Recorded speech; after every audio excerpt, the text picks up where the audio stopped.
assurance of what we do not see. This is what the ancients were commended for. And without faith it is impossible to please God, because anyone who comes to him must believe that he exists and that he rewards those who earnestly seek him.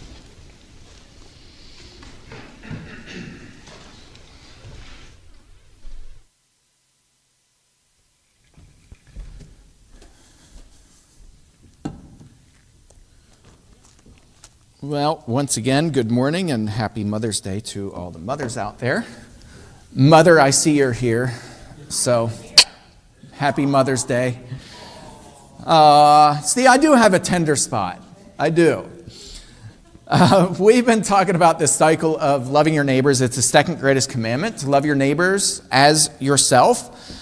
We've got to get into the lives of our neighbors. We need to know our neighbors. We need to know who they are, and we've got to love them. Treat them the way that we would expect to be treated. And move them to love God. Teach them by example and by word of God, who God is. And have them love God. It's the greatest commandment in all of the universe. The greatest commandment is to love the Lord your God with all your heart, mind, soul, and strength. And we've got to move people to serve others because not only is it essential, not only is it commanded, but our eternity, our souls depend on it. James says that faith without works is dead. And today we're going to be talking about faith. Faith is very, very, very vital for who we are. And we're going to break that down and talk about what that looks like in practice. Because a lot of times we think of it as an intellectual concept about having faith. But we don't think about the practical application for that in our everyday life. And then we need to move people back to loving neighbors, loving God, serving others. That's why it's in this cycle. Our theme this year is becoming the hands and the feet of Jesus, and our theme verses come from Matthew 25, 37 through 40. And it says this: Lord, when did we see you hungry and feed you, or thirsty and give you a drink? And when did we see you a stranger and welcome you, or naked and clothe you? And when did we see you sick or in prison and visit you? And the king will answer them, truly I say to you, as you did it to one of the least of these, my brothers, you did it to me. So in other words, we need to treat people as if they were Jesus himself. We need to feed people, clothe people, take care of people's needs, and God will bless that. What God won't bless is if we sit on our hands when we're fully capable and able to work for the kingdom. When we sit on our hands, we set up a spiritual welfare system whereby we live on the backs of other spiritual giants, and God does not tolerate it. It is essential. Today we're talking about faith. Dave read just a moment ago these scriptures from Hebrews chapter 13, also dubbed the faith chapter of the Bible. And faith is defined this way. Faith is confidence in what we hope for, and assurance about what we do not see. This is what the ancients were commended for. So we applaud the ancients, we commend them because they had this confidence in what they hoped for. They had all these promises and all these things that they could not see, and they trusted God. They leaped out into faith and they trusted God. They had the confidence. Noah, I think of Noah. In fact, he's used as an example in Hebrews 13. God told him to do something that was legitimately crazy. How many people here have been to the Ark in Kentucky? Yeah, so like half of us. It is massive, isn't it? It's built to the exact scale of what God commanded Noah in the Bible to build. And when you're inside of it, I mean, it's one thing to look at it from the outside, but when you step inside of that thing, you realize how massive this thing was. Massive. And imagine Noah out there building this thing. Like, all right, God, everybody's making fun of me. Everybody's calling me stupid. They're calling me crazy. People are trying to stop my work. And this is a big undertaking. I mean, it's not like he was working his job and kind of on the side he's building the ark. He dedicated everything to build this ark. He left everything to build this ark. And we commend the ancients for their faith. We applaud them and for right reason.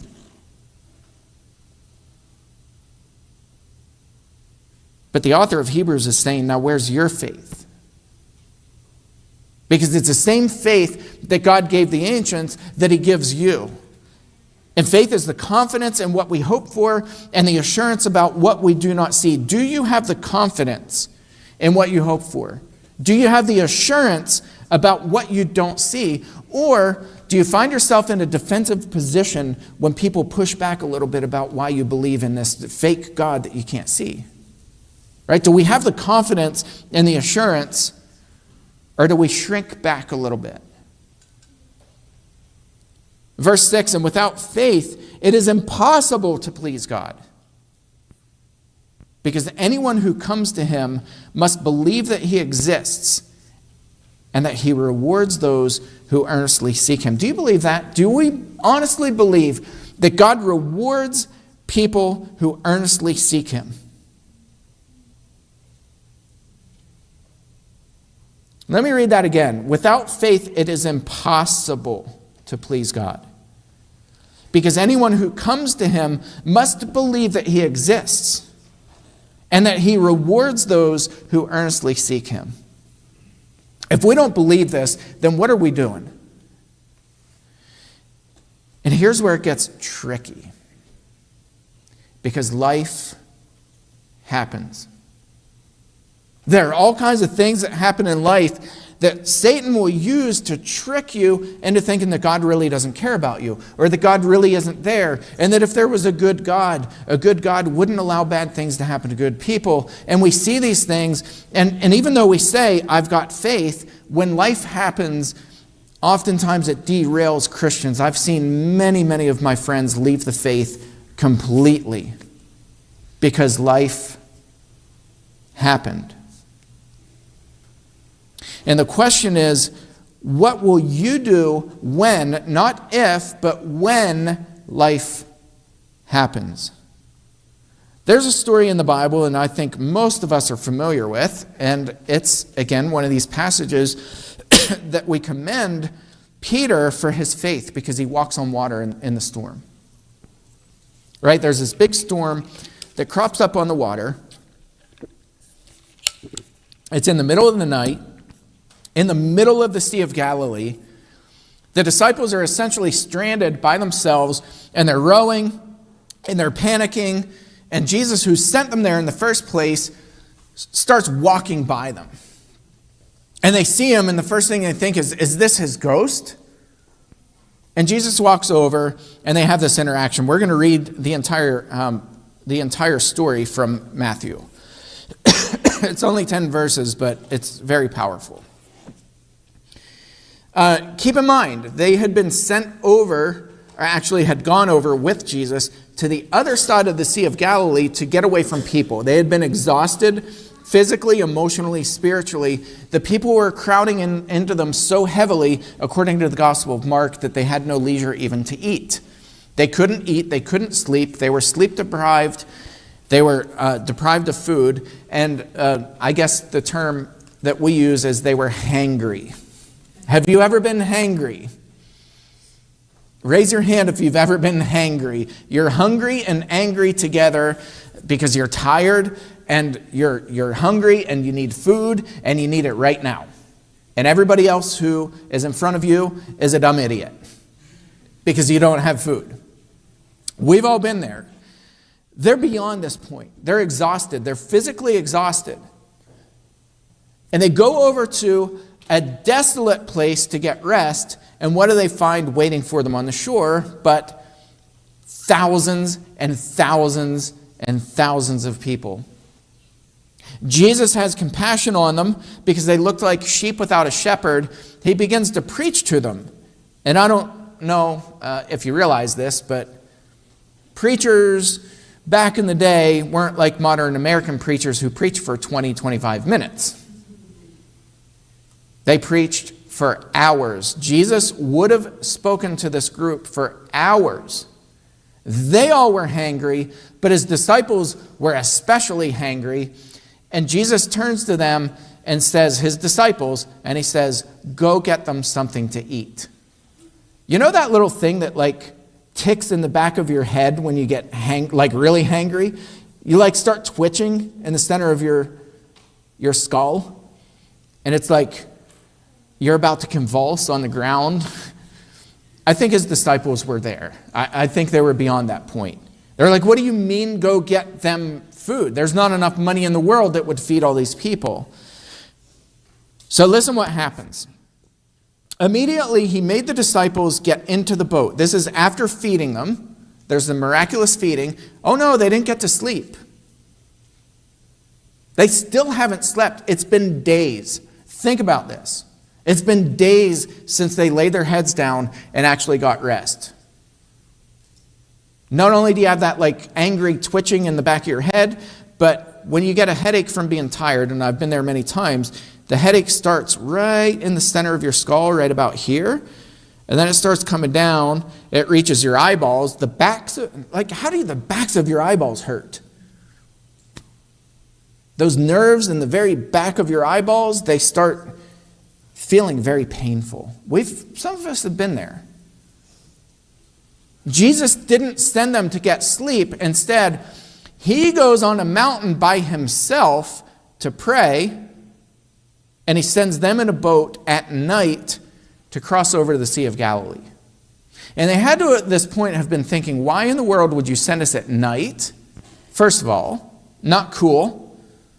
But you're sending us to go across the lake while you get to sleep or do whatever it is that you're doing.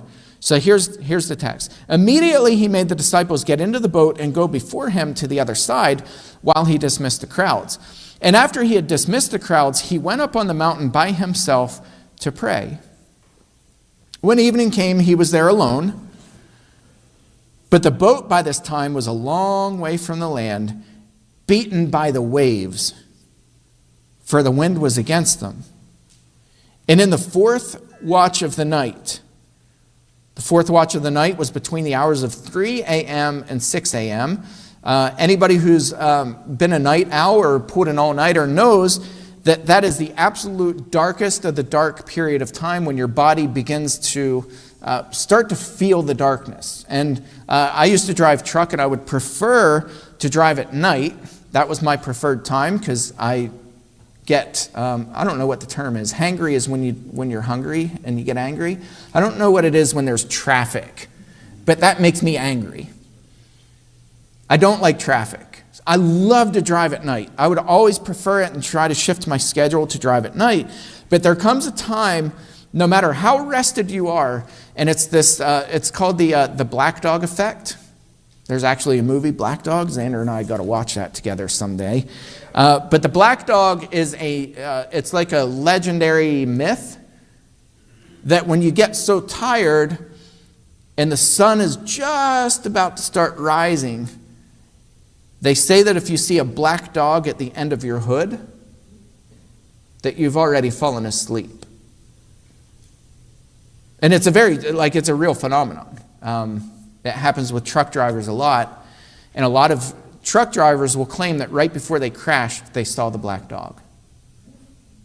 I've never seen the black dog, but I have been at the point where I've just been so exhausted. This is the time of day that it is, under normal circumstances, when you're rested, the period between 3 and 6 a.m., the fourth watch of the night, your body starts doing all kinds of really bizarre things. They were exhausted, and now there's this storm that came, and they're rowing literally as if their lives depend on it, because they did. They're being beaten by the waves. The wind was against them. In the fourth watch of the night, he came to them walking on the sea. According to Mark's gospel, he intended to pass them by. And then they shouted out. But when the disciples saw him walking on the sea, they were terrified and said, "It's a ghost." You can't blame them. Likely they thought they were having a hallucination. They didn't know what was going on. They're physically exhausted in every sense of the word. They thought it was a ghost, and they cried out in fear. But immediately Jesus spoke to them, saying, "Take heart, it is I. I italicized and bolded that. There's a reason. We'll get back to that. Do not be afraid. Okay, right? Don't be afraid. All right. Right? No, they're terrified. Listen to Peter's answer. Peter answered him, Lord, if it is you, command me to come to you on the water. And he said, come. I don't know about you. I don't know about your faith. I don't know where you are in your faith walk. But when there is a storm that rises up in life and it's just beating you and it's just pounding you and you're terrified and you're scared, I'm not the type of person to be like, let me walk right into the eye of that storm. God, if it's you, I'm going to trust you completely. And instead of just asking you to take the storm away, I'm going to ask you to give me the faith to walk into the storm with you. I don't think we realize sometimes how significant this is, that Peter said, Lord, if it's you, tell me to come to you.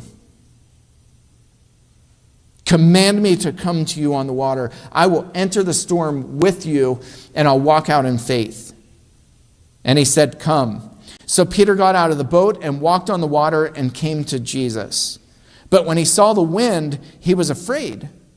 And beginning to sink, he cried out, Lord, save me. And Jesus immediately reached out his hand and took a hold of him, saying to him, O you of little faith, why did you doubt? And when they got into the boat, the wind ceased. And those in the boat worshipped him, saying, truly you are the Son of God. Now I've highlighted some points about this story. And I just call this faith in the midst of life storms. Because when life happens, how will we respond? Are we going to shut down? Are we going to get angry? Are we going to get bitter? Are we going to curse God? How are we going to respond? And there are a few points in the story that I think are really, really, really important to highlight. There's the uncomfortable call to the other side. It's when Jesus says, I command you to get on the water and go to the other side. First of all, why? Right? Do we ever question, like at some point in life when we're just so exhausted, at some point we would say, God, give me rest. Give me a break. Cut me some slack. And God says, no, keep going. Keep going. Keep going. It's that uncomfortable call to the other side, I think, that sometimes makes us as Christians question what in the world is even happening. Like, are we hearing God right? Are we misinterpreting? Like, what's going on?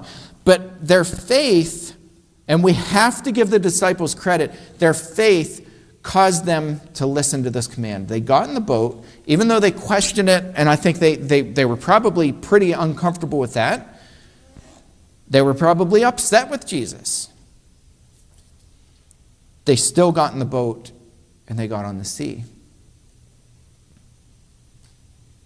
And as they're rowing, the storm crept up. And these storms on the Sea of Galilee, they come up very quickly. I mean, it's like a surprise. And if you've ever been caught in a storm, thunderstorms, like sometimes you're looking at the sky and you're like, what a beautiful day. And then you see this black, soupy, nasty thing coming over the horizon, and you're like, oh, crud. And you know you feel the temperature drop, you feel the wind pick up, you can smell, right? The smell changes. There's a term for that, and I forget what it is. But you can smell it coming, and you know it's about to get nasty. Imagine being on the sea in the dark, in the middle of the night, after Jesus commanded you to go on the water and this storm comes up. Like at this point, you're like, really? Why? Why did you send us? And then you see Jesus walking past you, or what you think might be Jesus, walking past you in the fourth watch of the night, the middle of the storm and the middle of the night, the darkest of darkest times. This story really is a metaphor For when life hits you and you're in the darkest time, at the darkest moment, and you're absolutely at your wit's end, you're at the point of desperation. And Jesus shows up. What are you going to do? How do you respond? But they recognized Jesus. And Peter says, Lord, if it's really you, command me to come to you. I want to walk out into the storm in the middle of the night. You want to talk about faith? You want to talk about what faith really looks like? To walk to Jesus on top of water in the middle of the night, in the middle of the storm, when your boat is being battered. And by the way, Jewish people had a very strong sense that what was underneath the water was chaos. It was evil. The demons lived under the water. To step out of the boat under normal circumstances was not a Jewish thing to do. And Jesus said, it is me. In Greek, it's eimi. Here's why this is significant and why I bolded it and italicized it.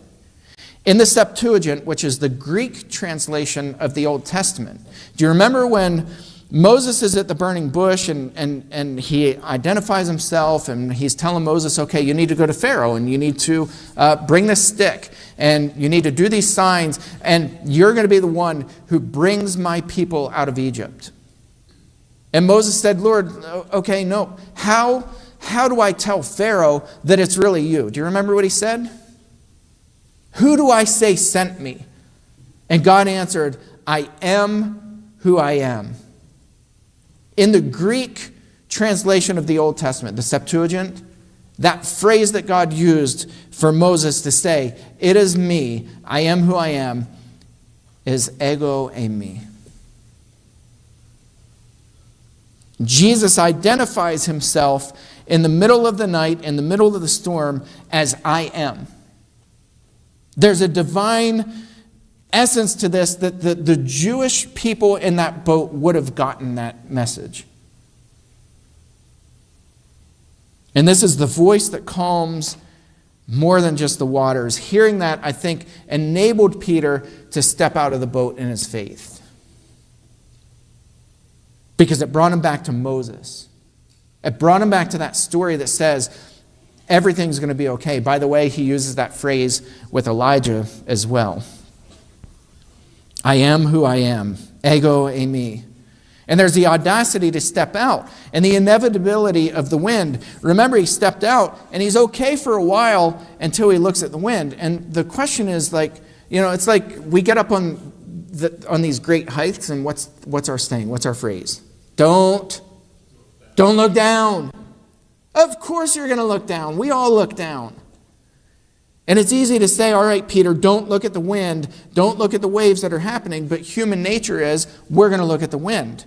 The question is, what are you going to do when you see the wind? Or what are you going to do when you're up on that height and you look down and you see the bottom? How do you respond?